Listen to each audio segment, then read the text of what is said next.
Pedro Juan Olivi fue un importante teólogo y filósofo franciscano nacido en Francia alrededor de 1248. Ingresó a la orden franciscana a temprana edad y estudió en diversos conventos franciscanos, incluyendo los de París.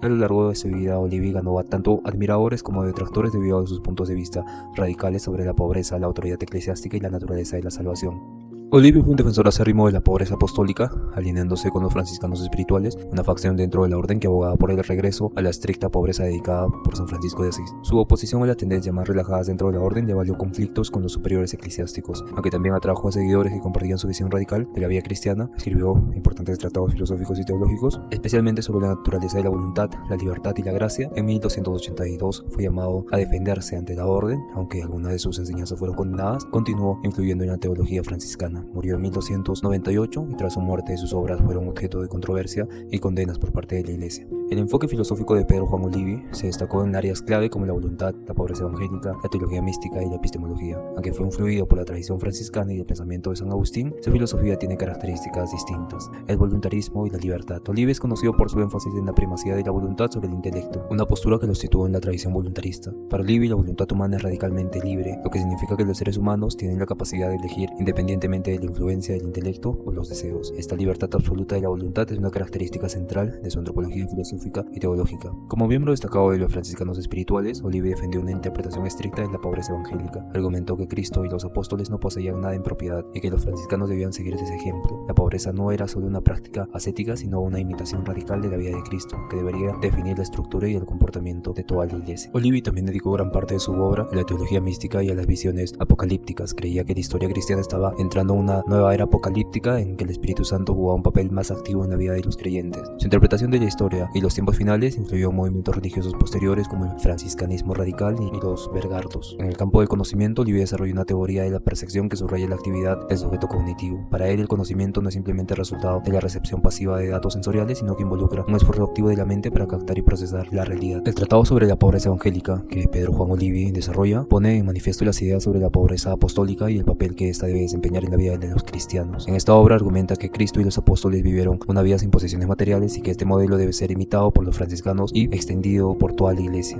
Esta imitación no solo es una cuestión de disciplina, sino también una condición esencial para la salvación y la autenticidad cristiana. Olivi ataca la acumulación de riquezas por parte del clero y la Iglesia, argumentando que la propiedad privada corrompe la vida cristiana, y sostiene que la verdadera riqueza espiritual proviene de la renuncia hacia los bienes materiales. La pobreza para Olivi tiene también una dimensión escatológica. Creía que la estricta observancia de la pobreza era una señal de los tiempos finales y de la inminente renovación de la Iglesia bajo la guía del Espíritu Santo. Este tratado fue visto como subversivo por algunos líderes eclesiásticos, ya que cuestionaba las estructuras de poder y riqueza de la Iglesia. Esto llevó a conflictos con autoridades y a la condena de algunas de sus ideas después de su muerte. La relevancia de Pedro Juan Olivi en la actualidad se manifiesta en diversos aspectos, como por ejemplo la filosofía de la libertad. La visión radical de Olivi sobre la libertad y la voluntad humana sigue siendo relevante en decisiones contemporáneas sobre la ética y la filosofía de la acción. Su postura voluntarista influyó en filósofos posteriores como Auckland, Guillermo de Auckland, y tiene ecos en debates modernos sobre el libre albedrío y la responsabilidad moral. También la crítica de la acumulación de las riquezas, su crítica al poder y la riqueza de la Iglesia y su defensa de la pobreza evangélica resuenan en las críticas modernas al materialismo y a las estructuras de poder dentro de las instituciones religiosas. Su llamado a la simplicidad de la vida cristiana auténtica sigue siendo inspirador para movimientos contemporáneos de justicia social y ambiental. Las ideas apocalípticas de Olivi influyeron también en movimientos religiosos que desafiaron las estructuras eclesiásticas establecidas. Su visión del Espíritu Santo como motor de la historia tiene paralelismos con las ideas modernas sobre la renovación espiritual y el activismo religioso.